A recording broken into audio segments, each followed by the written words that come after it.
Yeah, I'll react to that, sure. Okay. Hey guys. War graphics video. Let's go. Should and could Hungary be expelled from NATO? What's going on with Hungary? What's happening? As a person, it's a problem most organizations have faced at one point or another, having to deal with a rogue member. But while it's tricky enough when that member is a person, it's a whole other ballgame when they're a nation state, one that's gone rogue within the framework of the world's most powerful military alliance, a nation state like Hungary. So I know that didn't Turkey finally give the okay that they're fine with Sweden joining NATO, and I think Hungary was that other country that needed to. I'm not really certain on all of the rules about. I'm definitely not certain about all of the rules about expelling or getting countries into NATO. But maybe this video will go a little bit into it. The original link to the video for more graphics, top of the description. Sorry for not saying that at first. My name's Connor if you're new. Hi guys. Let's learn. A small Central European country of around 10 million, Hungary has the good fortune to sit at the head table of two organizations that require unanimity on key decisions: the European Union and NATO. In peacetime, this setup has given Prime Minister Viktor Orban the ability to frustrate his allies. In wartime, though, it's handed him the ability to hold the entire Western alliance hostage. Over the last 2 years, Budapest has slow-walked Sweden's application to join NATO, blocked urgent aid to Ukraine, and cozied up to China, all in direct opposition to the interests of its allies. Is it time to consider the unthinkable? To consider ejecting Hungary from NATO? Well, we've looked at the arguments and practicalities to show you how such a momentous decision could impact everyone involved.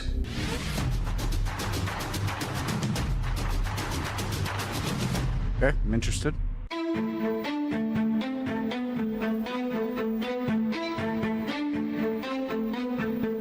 Before we get to the meat of this video, there's one thing that we do need to make absolutely clear.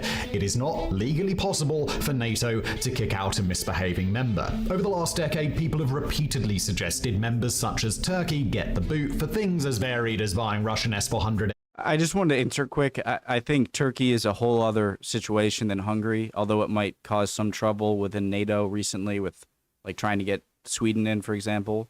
But they have so much more, I think, to give to NATO that's important, that's what kind of confuses me about Hungary doing this, because you're not exactly...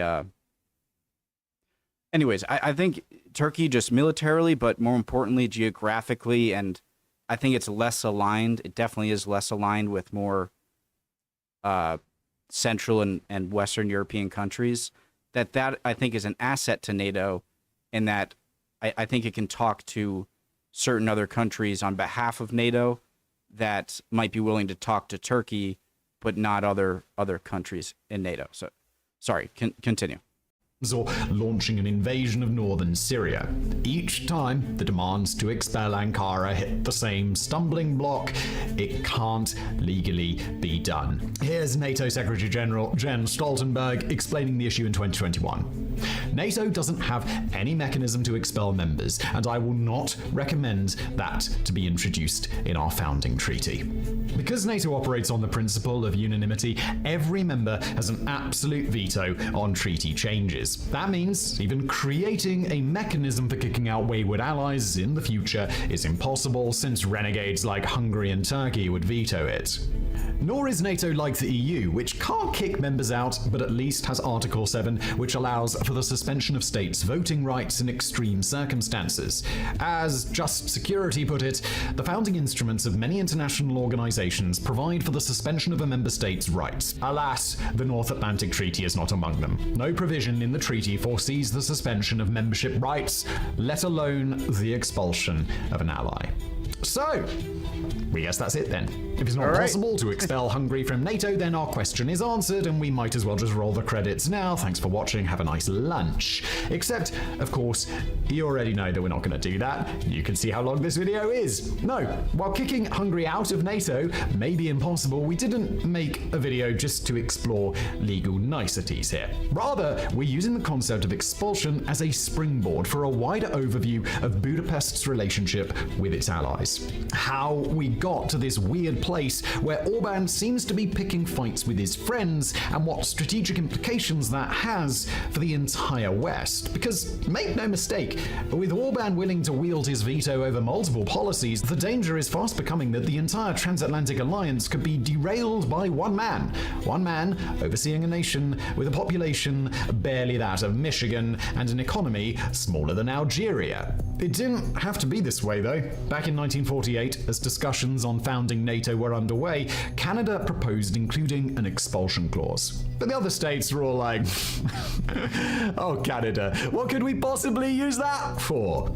Well, 75 years later, that answer's pretty obvious. As the EU has likewise discovered, while unanimity is workable when you have 11 or 12 members, each new addition increases the likelihood of someone using their veto for personal gain, out of spite, or because they're in hock to a foreign power. And while we may not know exactly what is driving Orban, we can already see how his willingness to wield Hungary's veto has had damaging impacts.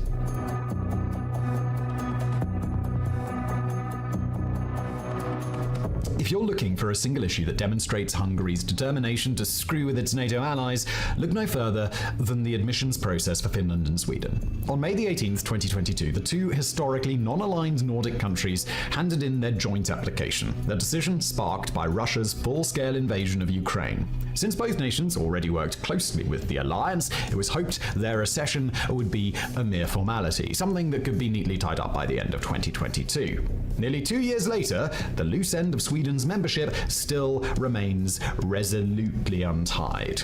Across the whole of 2022 and early 2023, the other 28 members of NATO were forced to wait on the glacially slow decisions of Hungary and Turkey. In Budapest, Orban's ruling Fidesz party repeatedly delayed votes, claiming it was busy with other matters. It wasn't until mid-March of 2023 that President Erdogan dropped Turkey's objections to Finland joining, at which point Hungary agreed to likewise let Helsinki into the club. Sweden, though, that was another matter.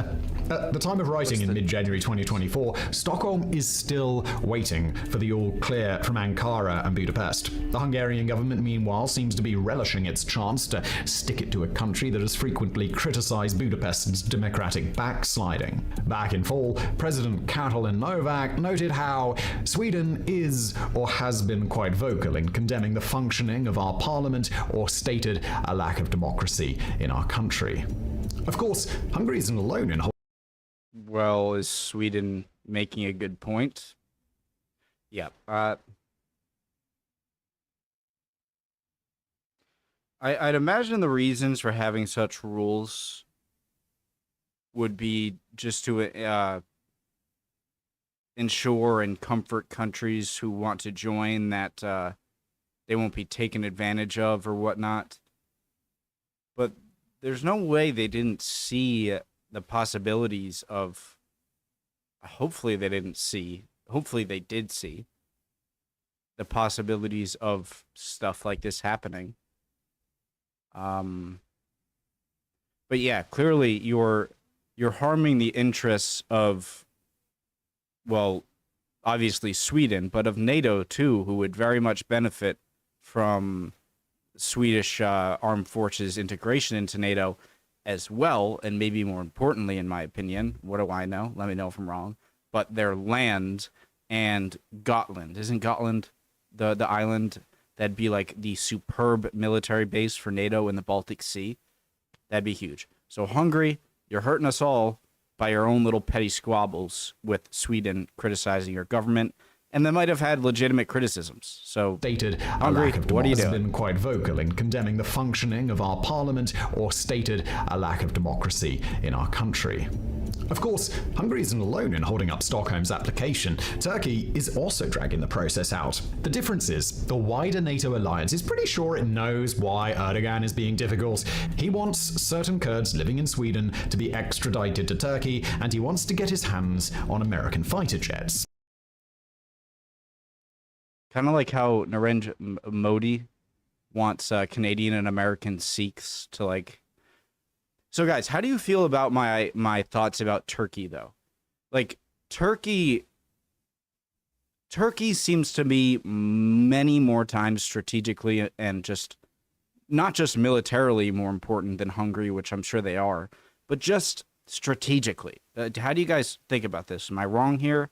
That just Turkey being, they seem like they can be a sort of middleman with Russia and the Middle East because they clearly are, they're part of NATO, but they do, I think they're more critical of a lot of places in Europe, and so maybe they could have better sway with certain places in the Middle East and with Russia. What do you think about that? Am I overstating that?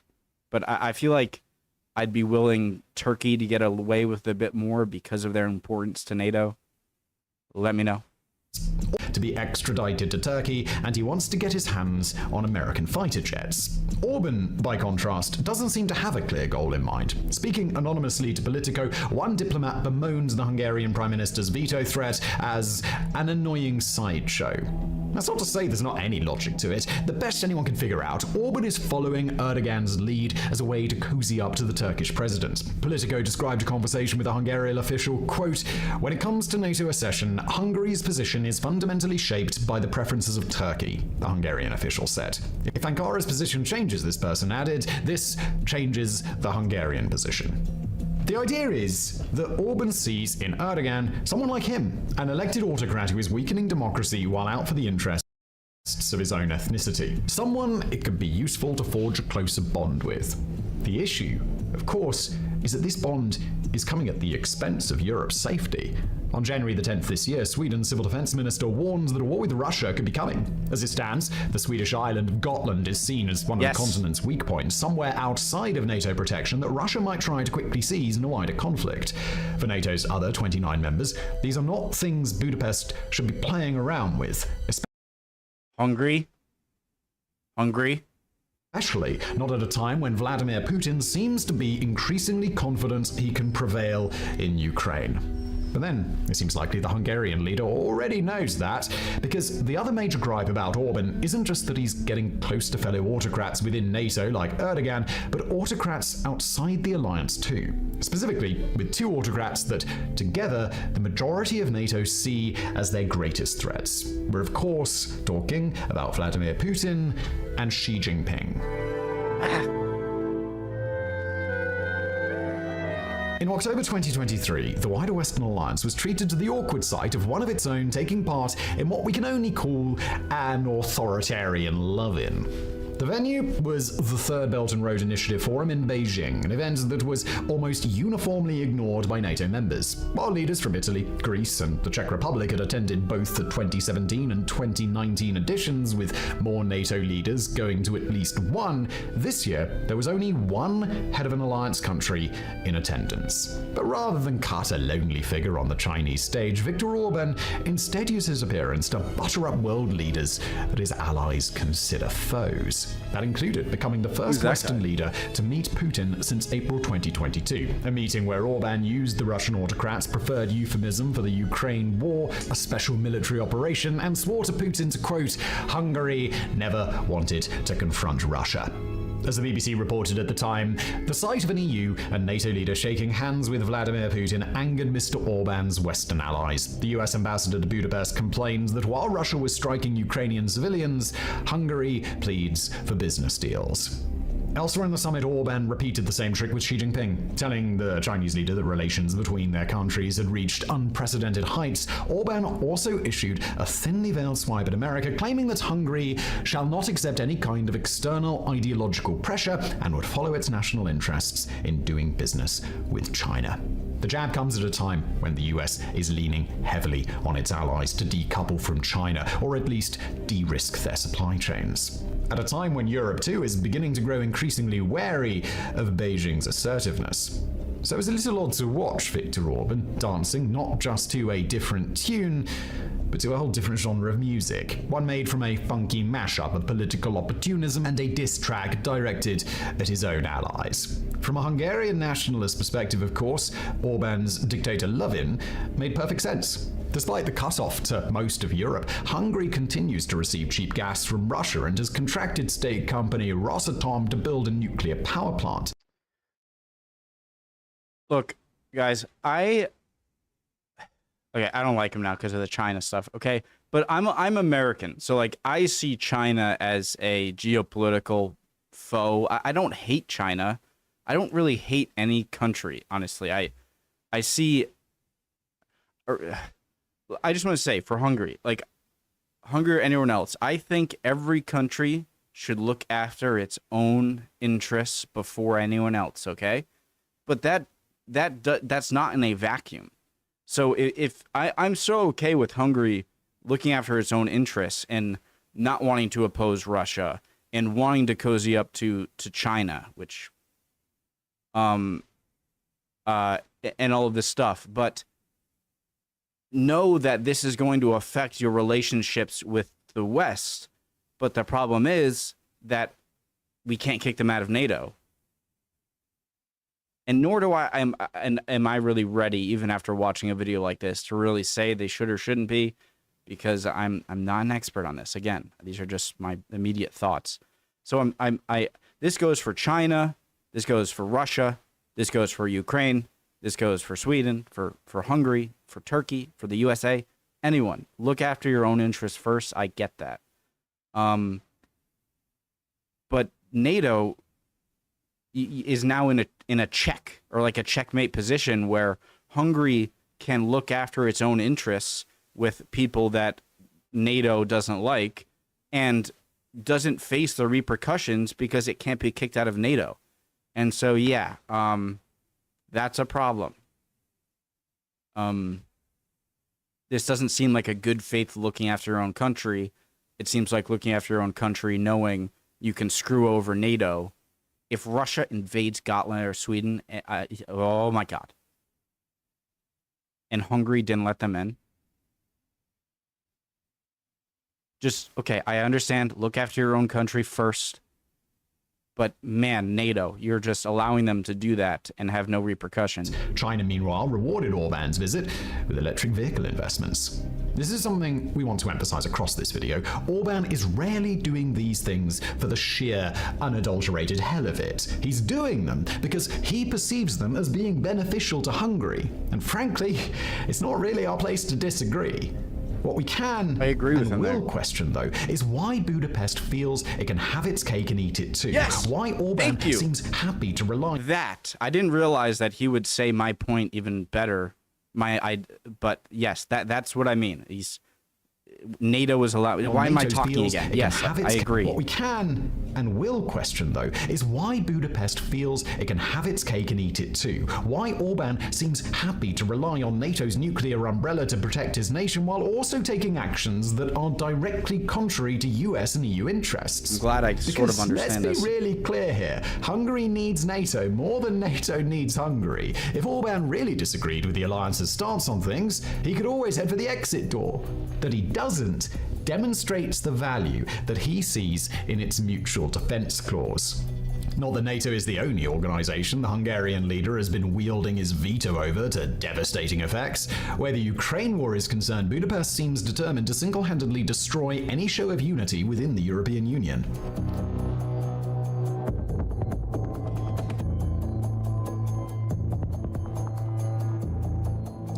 From a narrow perspective, you could argue that Hungary has done its part assisting Ukraine over the past couple of years. Despite being internationally famous for his anti-refugee positions, Orban allowed 25,000 people fleeing the war to remain in Hungary, while hundreds of thousands more were able to cross Hungarian territory to reach other European countries. The government in Budapest has also provided humanitarian aid to the conflict zone and joined the rest of the EU in placing sanctions on Russia, albeit with exceptions that allow Hungary to keep importing oil and gas. From the perspective of much of NATO, though, Budapest hasn't done nearly enough. Military aid to Kiev, for example, isn't allowed to cross Hungarian soil, and the government has blocked the EU from placing sanctions on key Russian officials. Given that the alliance's stated aim is to pressure Moscow into withdrawing its forces from Ukraine, this has caused considerable frustration, especially in countries like Poland and the Baltics that reasonably worry that they might be next on the Kremlin's hit list. But perhaps nothing has chafed quite so much as the way Hungary has used EU rules to veto money Ukraine desperately needs to remain a functioning state. Back on December the 14th, Orban blocked a $55 billion package intended to keep the government in Kiev solvent through 2027. As the Washington Post noted, that included money for everything from servicing debts to paying soldiers' salaries. Orban's stated rationale was the aid was a waste of Hungarian taxpayers' money. To many others, though, it looked less like the Prime Minister was looking out for working Hungarians and more like he was trying to blackmail the rest of the EU. For over a year now, Budapest and Brussels have been in a standoff over billions in funds from the EU's structural and COVID recovery programs. In December 2022, Brussels I just want to say, holy crap, beautiful. Is this in Brussels? Amazing. Sorry. Now, Budapest and Brussels have been in a standoff over billions in funds from the EU's structural and COVID recovery programs. In December 2022, Brussels froze the funds over concerns that Hungary was undermining the independence of its judiciary and failing to safeguard against graft and corruption. The steps Budapest needs to take to unblock these funds are supposed to be a completely separate process to any aid for Ukraine. The reality is, though, this has become a bargaining chip. On the 13th of December, the EU unexpectedly unlocked 10 billion euros for Budapest, a move the European Commission claimed was a reward for Hungary meeting certain milestones.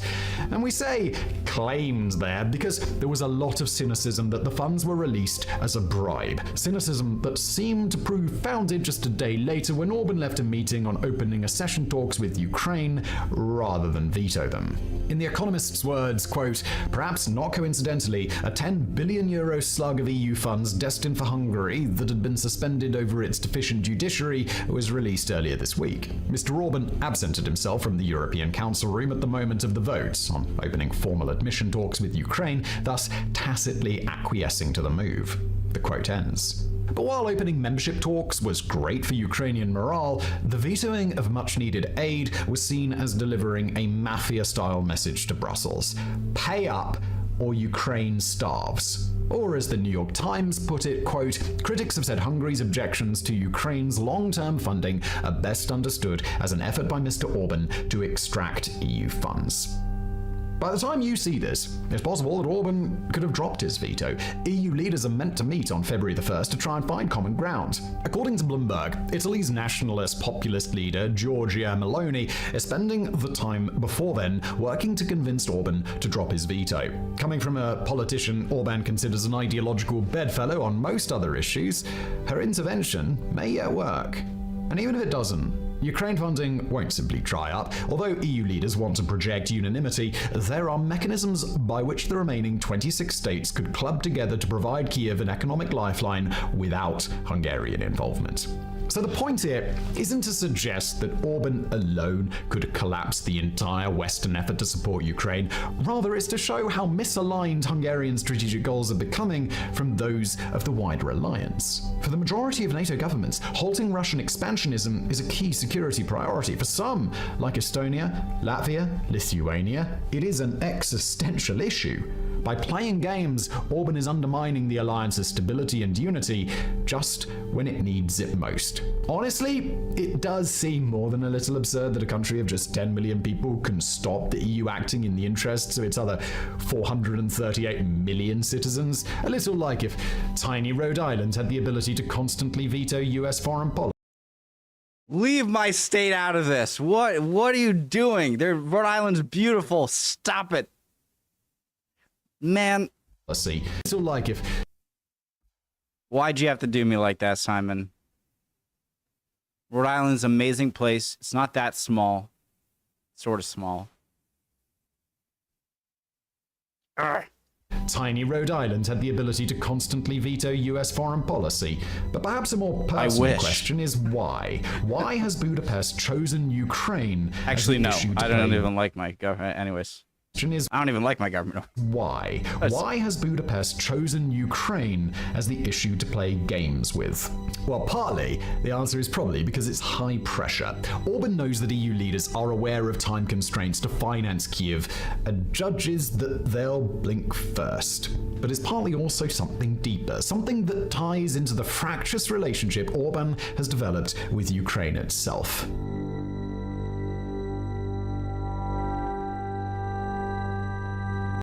I want to say, guys, you might wonder, like, why I don't have the same reaction towards Turkey as I have towards Hungary. I have I don't like sugarcoating stuff. It's because Turkey is many times more valuable, in my opinion, to me, or it's valuable to NATO than Hungary.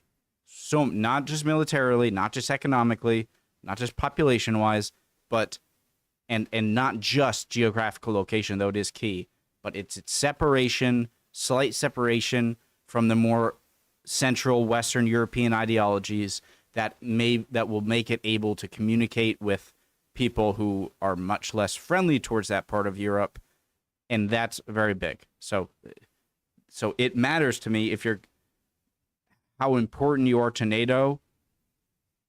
I don't think every country in NATO is not equal, in my opinion, in its ability to ask for stuff. It's going to depend on how important you are to NATO. Is that crazy? It seems pretty reasonable. So the fact that Hungary is doing this does make it more kind of infuriating. Whether or not it should, that's kind of my viewpoint. Let me know if I'm wrong. Not so long ago, Hungary was one of Ukraine's best friends in Europe. Because of a large Hungarian minority in the border region of Transcarpathia, Budapest was keen to support development projects. By 2020, The Economist reports that Hungary had given over $264 million in aid to Ukraine's westernmost province. Unfortunately, what had once been the basis for a good relationship between the countries would soon become the very thing that drove them apart. Under Orban, Hungary has come to hardcore embrace nostalgia for Greater Hungary, the full extent of territory Budapest controlled prior to World War I. The manatee. Look, it's the manatee country, or the empire. For Greater Hungary, the full extent of Whenever I see this in historical videos, doesn't it look like a manatee? Like a big fat body with the little flippers and the little flipper here and its head right here. The manatee. Territory Budapest controlled prior to World War I. In the nationalist telling, Hungary unjustly lost 2/3 of this land at the war's end, stranding ethnic Hungarians inside other states where they became persecuted minorities. We say in the nationalist telling there because, of course, the nations that once made up parts of Greater Hungary have a very different take on this. Romania, Croatia, Slovakia, and more see the dismemberment of the old empire as something closer to a liberation story. I just watched from the YouTube channel The Great War, a great video on the Balkan Wars right before World War I. And I don't think a unified Balkan country is coming anytime soon. Still, it's certainly true that large minorities of Hungarians today do live outside Hungary. As someone who thinks in largely ethnic terms, Orban sees it as his mission to protect them. Thanks to his predilection for handing out passports, many are now Hungarian citizens, although not in Ukraine, where dual citizenship is banned. The problem is that this has left some neighbors worrying about iridescent Hungarian claims on their territory. When such a neighbor is already fighting iridescent Russian claims in its east, well, you can see how things might go wrong. The issues really began in 2017 when Kyiv passed a law that made studying in minority languages exceedingly difficult. With up to 100,000 Hungarians living in Transcarpathia, the law naturally riled Budapest. A few years later, it was compounded by further laws that have all but banned communicating with the authorities in any language other than Ukrainian. As The Economist reported in a piece on ethnic Hungarians in Transcarpathia, quote, Sandor Spenek, the dean of the Ukrainian-Hungarian Educational Institute at Rhode University, has concluded that the Ukrainian authorities want us to assimilate or leave. Well, to be fair to Kyiv, pressure from the EU has resulted in these stricter laws getting watered down. Late last year, a new law guaranteed the rights of those from EU nationalities, which would include ethnic Hungarians, to study and communicate in their own language. Still, the damage had already been done, and it's been made worse by Budapest exaggerating the problem for political effect. Take the case of Tamás Menzer, a senior official in Hungary's foreign ministry. Back in January last year, Menzer made the incendiary accusation that Ukraine was committing, quote, atrocities against its Hungarian minority. It was only later that the truth emerged. Per The Economist, he was, it turns out, referring to the removal by police of Hungarian flags from some municipal buildings near the town of Mukachevo. Now, there are few sane worlds where flags being taken down qualify for the word atrocity. Still, the incident gives us a general sense of just how far the relationship between Kiev and Budapest has deteriorated, a deterioration that's likely been further fueled by Orban's fractious relationship with Volodymyr Zelensky. Alone among EU leaders, Viktor Orban seems to have a deep personal grudge against the Ukrainian president. Even the tiny handful of others who are sympathetic to Russia, such as Robert Fico of Slovakia, don't seem so driven by personal animosity. Exactly what powers this epic grudge holding is unknown, although people have made some suggestions. Some see it as a manifestation of Orban's belief that Ukraine will never win the war, and trying to keep it in the game by loaning money and weapons is just a waste of everybody's time. Okay, sorry, I'm gonna pause right here. I know it's, but this seems to be like a reason why you wouldn't want to do this. If Ukraine were to win the war, this seems like more of a reason to do. If you thought it were to win the war, but if it doesn't, that means that you now share a border with Russia. If Russia takes over Ukraine, right? And then aren't you at serious risk of then political moves and like, don't you risk becoming the next Belarus, where you're essentially just a Russian puppet? Like, how do you know if you're kicked out of NATO? Okay, sorry, I meant to mention that at the beginning here. If you're kicked out of NATO and then Ukraine loses, then you are now a non-NATO country at the doorstep of Russia. Aren't you afraid of you turning it all sour, and then now you don't have the support of NATO? And I'm saying if NATO comes up with some mechanism in the near future to kick out a country like Hungary out of NATO, how do you know the minute you turn on Putin then, if he has Ukraine and you're on his border, that he's not going to make you or kick you out and make his own Lukashenko at the head of Hungary? And now you're screwing everyone over, including yourself. So that's why this, especially if he thinks that this doesn't make sense. Do you know what I mean?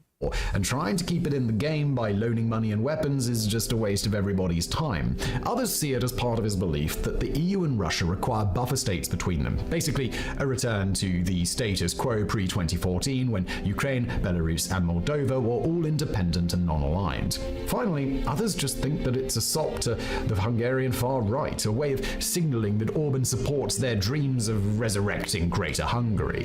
Whatever the truth, the way it has played out has been less than edifying. No matter what your opinion, the blocking of urgent aid seems an extreme way to try and solve personal differences.